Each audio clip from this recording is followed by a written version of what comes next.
കുറുപ്പുംതുറ ഓമല്ലൂർ ശനീശ്വര ക്ഷേത്രത്തിൽ വൈശാഖ മകമുത്സവം നടന്നു.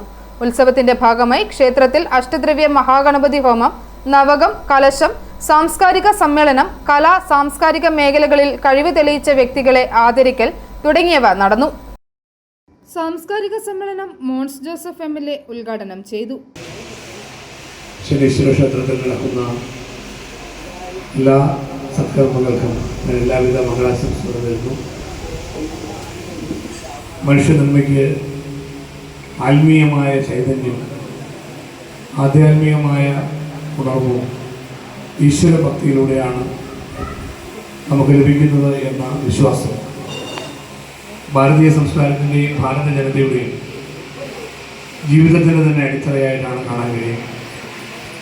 അതുകൊണ്ട് തന്നെ നമ്മുടെ ഓരോ ക്ഷേത്രങ്ങളും ആരാധനാലയങ്ങളും എല്ലാം പവിത്രതയോടെ കാത്തു സൂക്ഷിക്കുന്ന മഹത്തായ പാരമ്പര്യമാണ് നമുക്കെല്ലാം ഉള്ളത്. ഓമല്ലൂരിൻ്റെ ഈ പുരാതനമായ ഈ പവിത്രമായ മണ്ണിൽ ശനീശ്വര ക്ഷേത്രവുമായി ബന്ധപ്പെട്ട് നിരവധി കാര്യങ്ങൾ നാളുകളായി നടന്നു വരികയാണ്.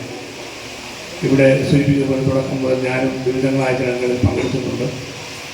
ഇപ്പോൾ ഈ തെരഞ്ഞെടുപ്പിൻ്റെയും വോട്ടെണ്ണൽ കാര്യങ്ങളുടെയൊക്കെ തിരക്കിലും ഒക്കെ ആണെങ്കിലും ക്ഷേത്രത്തിലെ ഈ ഒരു ആവശ്യം ഇവിടെ പറഞ്ഞപ്പോൾ തീർച്ചയായിട്ടും സമയമൽപ്പം മാറിപ്പോയാലും ഞാനിവിടെ ഇന്ന് പങ്കെടുക്കുമെന്ന് അറിയിച്ചിരുന്നു. ആ വാക്ക് പാലിച്ചുകൊണ്ട് നിങ്ങളുടെ കൂടെ പങ്കെടുക്കുന്നതായി എല്ലാവരും കണക്കാക്കണം. ദീർഘമായ പ്രസംഗത്തിലേക്ക് ഞാൻ കിടക്കുന്നില്ല. വിശിഷ്ടാതിഥികൾ ഇവരെല്ലാം നേരത്തെ സന്നിഹിതരായിട്ടുള്ളവരാണ്.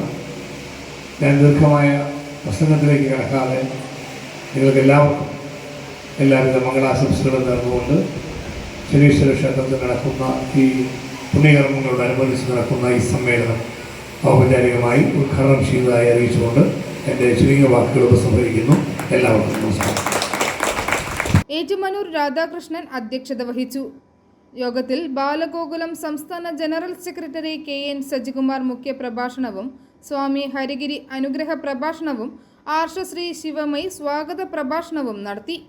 ക്ഷേത്രത്തിന്റെ ചരിത്രമടങ്ങുന്ന പുസ്തകം ഹസ്തരേഖ വിദഗ്ധൻ അഡ്വക്കേറ്റ് സായിറാം പ്രകാശനം ചെയ്തു. യോഗത്തിൽ ഗ്രാമപഞ്ചായത്ത് അംഗം ബിന്ദു ജിജി, ഉണ്ണി കോയിക്കൽ തുടങ്ങിയവർ സംസാരിച്ചു. തുടർന്ന് കലാ സാംസ്കാരിക ജീവകാരുണ്യ മേഖലകളിലെ പ്രമുഖ വ്യക്തികളെ MLA ആദരിച്ചു. i4 news, Ettumanoor.